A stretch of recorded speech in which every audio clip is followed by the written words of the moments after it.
tout début, c'est bien connu. Il y a la semence déposée par l'homme dans le ventre de la femme. Des spermatozoïdes par millions, un flot, un torrent de spermatozoïdes. Tous vont mourir, tous, sauf un. Pour eux, les messagers de la vie, c'est le début d'une véritable course au trésor, d'un sprint éperdu de plusieurs heures vers un rendez-vous galant, avec au bout, peut-être, la récompense du haut vainqueur et une fabuleuse promesse de vie. La rencontre avec un ovule. Agitant leurs flagelles, les spermatozoïdes progressent des heures durant, millimètre par millimètre, obstacle après obstacle. Le vagin et son acidité meurtrière, le passage encombré du col de l'utérus, l'utérus lui-même. Un véritable parcours du combattant. Les plus fragiles, les mal formés et les traînards capitulent. D'autres restent piégés ou s'égarent en chemin.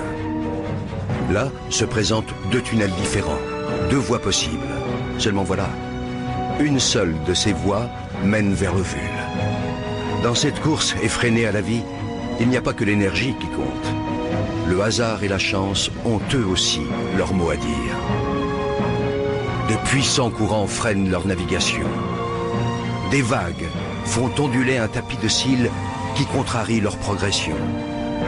Imaginez, les concurrents encore en lice ont déjà presque parcouru l'équivalent, pour eux, de la distance qui sépare la Terre de la Lune. Et pourtant, l'irrépressible force de la vie les pousse sans cesse vers l'avant. Enfin, au bout du long tunnel obscur, tel un astre mystérieux, l'ovule. Il suffit qu'un seul spermatozoïde, un seul, atteigne l'ovule, y pénètre et fusionne avec lui pour que naisse un espoir de vie. Chacun de ces millions de spermatozoïdes porte en lui son secret. C'est à ce moment-là que se joue la loterie de l'existence. Ils ne sont désormais qu'une centaine à explorer la surface de l'ovule. Quelques-uns seulement parviennent à se faufiler jusqu'à la capsule. Formidable armure protectrice.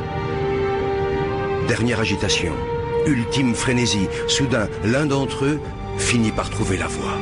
Ça y est, c'est lui, le seul, l'unique. Aussitôt percé, la carapace durcit et les autres spermatozoïdes se heurtent à une barrière infranchissable. Pour eux, le voyage est terminé. Si près du but.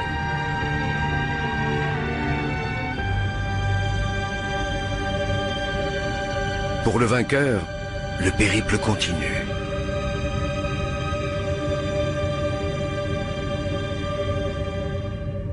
Il perd son flagelle, devenu inutile, et libère son trésor. Le patrimoine génétique de Manu s'unit à celui de Barbara. De cette union va naître une cellule unique au monde. Rêve d'amour, fruit du désir, et déjà esquisse de vie. Un œuf. Dès cette seconde, tout est déjà écrit, ou presque. Et puis le processus s'accélère. Une nouvelle vie s'organise. Une nouvelle aventure commence. L'œuf, instantanément, se divise en 2, puis 4, 8, 16, 32 cellules identiques. Il entame en même temps un lent et long voyage. Au 3e jour de son expédition, il plonge dans une immense grotte qui lui sera bientôt familière, l'utérus. Au 6e jour, l'œuf sort de sa coque et se pose délicatement sur la paroi de ce très accueillant refuge. Il se construit un nid où, sauf imprévu, il a élu domicile pour 9 mois. Pourquoi j'ai choisi